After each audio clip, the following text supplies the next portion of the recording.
Yo, it's your boy Freedub, and today I got the best shooting badge method you can do in NBA 2K23.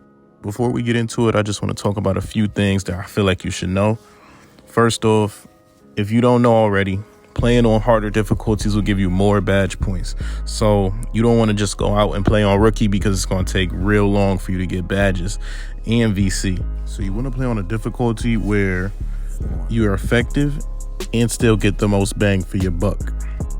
I've tried this method on every difficulty, and so far it seems that the highest difficulty you can go and it's still consistent is All-Star and Pro.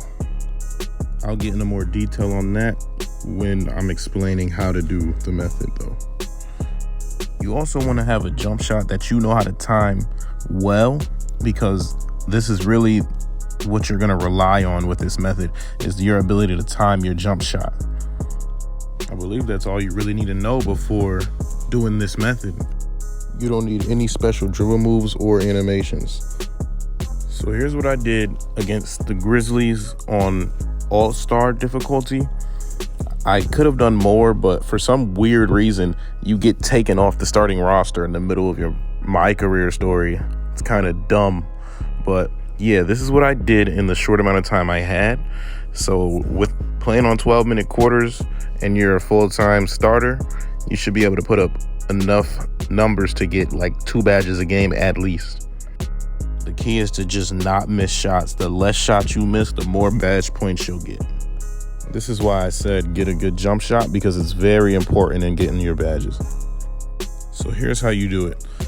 All you want to do is when you get the ball, run straight to the mid-range, about a foot into the mid-range.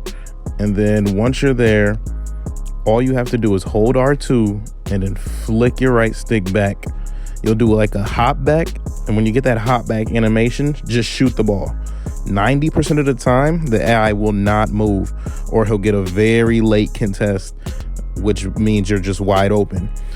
And for the people that are scared to hold the ball and dribble it into the mid-range, you could also just post up on the edge of the mid-range, and when you catch the ball, you hold R2 and you snatch back. It'll give you the same animation, and you don't have to dribble at all, and you just do the same thing. Like I said before, this works up until you get into Superstar. And on Superstar and Hall of Fame, you start missing shots. I feel like with more badges you might be able to do it, but I'm assuming you're watching this video because you need badges, so I wouldn't go past All-Star. But if you're having a hard time there, you could also do it in Pro, and it'll be a lot easier. However, you might find yourself switching between the two, because a tip that I have is that you should probably just play on All-Star when you know the teams that you're playing against have no defense or bad defenders.